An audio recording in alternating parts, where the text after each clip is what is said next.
स्वतंत्र प्रभात समाचार में आपका बहुत बहुत स्वागत है। संवाददाता रोशनी सोनकर के साथ आज हम लोग आए हैं वैदिक कन्या इंटर कॉलेज में। हमारे बीच मौजूद है प्रधानाचार्य। मैम, आपका नाम?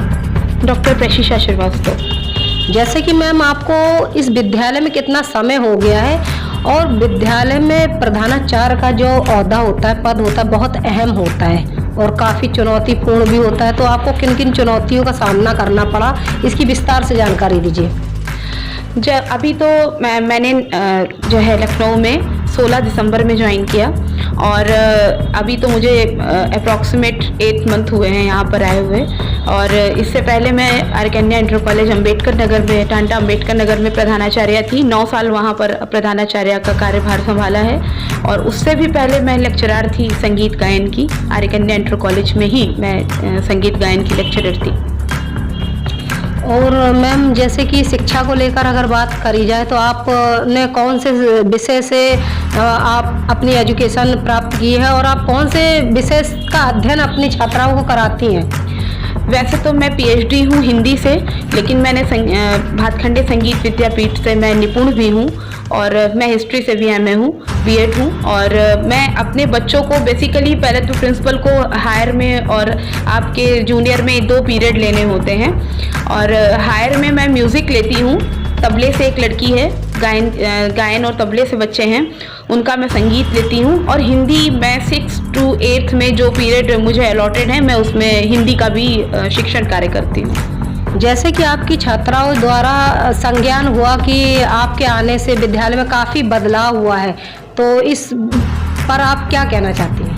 देखिए, मैं वहाँ पर भी जिस विद्यालय में थी, मैंने वहाँ भी पूरी कोशिश की कि मुझे जो भी गवर्नमेंट देती है उसका पूरा फुलफिल करूँ, उस चीज़ को, अपने सारे दायित्वों का निर्वहन मैं अच्छे से करूँ, सफलतापूर्वक करूँ और उसमें कहीं से भी शिथिलता ना बरतूँ।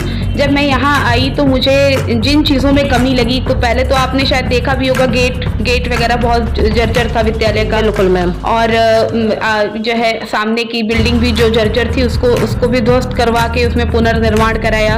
बच्चों के लिए कल्चरल में, मैं म्यूज़िक से ही हूँ, इसलिए कल्चरल एक्टिविटी में मैंने बच्चों को बहुत आगे बढ़ाया। अभी हाल ही में कला उत्सव में खुशी रस्तोगी ने, जो यहाँ की छात्रा कक्षा 9 की छात्रा है, उसने कला उत्सव में 2य स्थान प्राप्त किया पूरे लखनऊ में।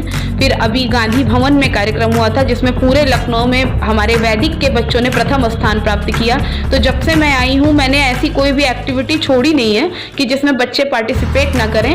मैं कोई भी ऐसा मौका नहीं छोड़ना चाहती कि हमारे बच्चे, भले ही नीचे तबके के बच्चे यहाँ पर पढ़ते हैं, नहीं पढ़ते, लेकिन मैं बच्चों को चाहती हूँ कि उनको वो सब कुछ मिले जो एक प्राइवेट इंस्टीट्यूशन देता है। तो मैंने इंग्लिश स्पीकिंग कोर्स भी शुरू करवा रही हूँ। मैं यहाँ पे कंप्यूटर खराब थे, मैंने कंप्यूटर बनवाया, कंप्यूटर की भी क्लासेस करवा रही हूँ। ऐसा कोई भी क्षेत्र में अपने छात्राओं के लिए छोड़ना नहीं चाहती कि उनकी स्किल डेवलपमेंट ना हो पाए। मैं हर क्षेत्र में अपने बच्चों को लेकर जाती हूँ। अगर फाइनेंशियली कोई प्रॉब्लम होती तो मेरे टीचर्स और मैं और मेरा मैनेजमेंट भी इसमें सहयोग करता है और हम लोग सब लोग मिलकर बच्चों के लिए सामूहिक प्रयास कर रहे हैं।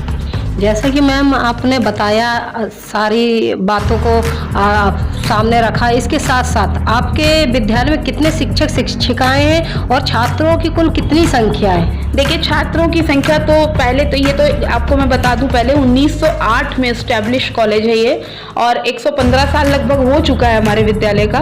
और हमारे यहाँ अभी छात्रों की जो संख्या है वो पहले तो मैं जब आई थी तो 60 संख्या थी और इस समय उसमें बहुत बढ़ोतरी भी हुई है, तो अप्रॉक्सीमेट 140 तक संख्या है हमारे कॉलेज की। और इसको उत्तरोत्तर मैं चाहती हूँ कि ये अपने पुराने इतिहास को दोहराए और मैं जैसे पहले यहाँ लोग बताते हैं कि यहाँ पे हजारों की तादाद में बच्चे पढ़ते थे, मैं अपने प्रयास द्वारा मैं इस पुरातन इतिहास को फिर से लेकर आना चाहती हूँ कि फिर से मेरा वैदिक जो है वो अपने उसी पुरातन इतिहास को दोहराता हुआ और निरंतर ऊंचाइयों को छुए।